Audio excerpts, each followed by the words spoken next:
Vellore revolt பயங்கர இம்பார்ட்டன்ட்டான question. Public எக்ஸாமில் கண்டிப்பாக வரதுக்கான சான்சஸும் இருக்குது. அது ஒரு 2 நிமிஷத்தில் கற்றுப்போம்.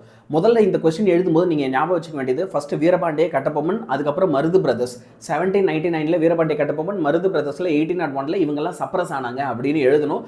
அதுக்கு அடுத்து பிரிட்டிஷ் என்ன செய்கிறாங்க அப்படின்னா, நவாப் ஆஃப் ஆர்காட்டை டிஸ்லாயல்ட்டி, நீங்கள் எங்களுக்கு உண்மையாக இல்லை அப்படின்னு சொல்லி அவர் ஒரு ட்ரீட்டி கையெழுத்திட வைக்கிறாங்க. அந்த ட்ரீட்டியில் என்ன சொல்கிறாங்க அப்படின்னா 1801 ஓகே இந்த ட்ரீட்டி கையெழுத்திடப்படுது. அதில் நவாப் ஆஃப் ஆர்காட் இருக்கிற நிலங்கள், அதாவது நார்த் ஆர்காட், சவுத் ஆர்காட், திருச்சிராப்பள்ளி, மதுரை, திருநெல்வேலி, இது எல்லாம் பிரிட்டிஷுக்கு தான் சொந்தம் அப்படின்னும், இந்த நகரங்களுடைய அட்மினிஸ்ட்ரேட்டிவ் பவர்ஸும் எங்களுடையது தான் அப்படின்னு கையெழுத்திட வைக்கிறாங்க. அதுக்கப்புறம் இந்த இந்தியன் ஆர்மியில் இருக்கிற பிரிட்டிஷ் ஆர்மியில் இருக்கிற சிப்பாய்கள்லாம் இருக்கிறாங்க இல்லையா, அவங்களுக்குலாம் ரொம்ப கம்மியான சேலரியும் அதே நேரத்தில் ப்ரொமோஷனும் கொடுக்காம பிரிட்டிஷ் அரசாங்கம் ரொம்ப கொடுமைப்படுத்திட்டு இருக்கு. அது மட்டும் இல்லாமல் அவங்களுடைய மத நம்பிக்கைகளை கொஞ்சம் கூட மதிக்காம அவங்கள ரொம்ப ரொம்ப கடுப்பேற்றிட்டு இருக்கு. அப்போ இதுல இன்னொரு பிரச்சனையா என்ன செய்யறாங்க அப்படின்னா, நிறைய மக்களுடைய நலங்களை பிரிட்டிஷ் அரசாங்கம் எங்களோடது அப்படின்னு சொல்லி கையகப்படுத்துறாங்க. அதை தான் லேண்ட் டென்ச்சர்ஸ் அப்படின்னு நம்ம கொஸ்டின்ல சொல்றாங்க. 1805 பாத்தீங்கன்னா ஒரு மிகப்பெரிய பஞ்சம் ஏற்படுது. உணவுக்கே வழி இல்லாமல் எல்லாம் கஷ்டப்படுற நேரத்தில் நீ சம்பளமும் கொடுக்கல, ப்ரொமோஷனும் இல்லை அப்படின்னா சிப்பாய்கள் பயங்கரமா கொந்தளிக்கிறாங்க. அப்ப இதெல்லாம் ஒரு பக்கம் சேர்ந்துட்டே போகும்போது இதே நேரத்தில் பாத்தீங்கன்னா இப்போ திப்பு சுல்தான் இருக்காரு இல்லையா, அவருடைய ஃபேமிலி மெம்பர்ஸ், அதாவது அவருடைய குழந்தைகள், அப்புறம் மனைவி, இவங்க எல்லாருமே என்ன செய்யறாங்க அப்படின்னா வேலூர் ஃபோர்ட்ல சிறைபிடிக்கப்படுறாங்க. ஓகே, தே ஆர் இன்டர்ன், சிறைபிடிக்கப்படுறாங்க. அப்போ இது எல்லாமே சேர்ந்து ஒரு மிகப்பெரிய ட்ரிகரா வெடிக்குது.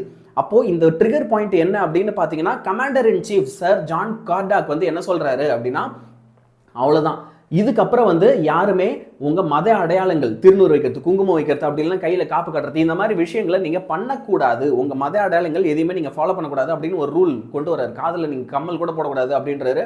அது எல்லாரையும் பயங்கர கோவப்படுத்துது. இதுக்கு மேல இன்னொரு ஸ்டெப் போய் மிருகங்களுடைய தோளாலான தொப்பிகளை ஹிந்துக்கள் அணியணும் அப்படின்னு சொல்றாங்க. அப்போ இது நிறைய பேரோட மத அடையாளங்களை ரொம்ப கஷ்டப்படுத்துது.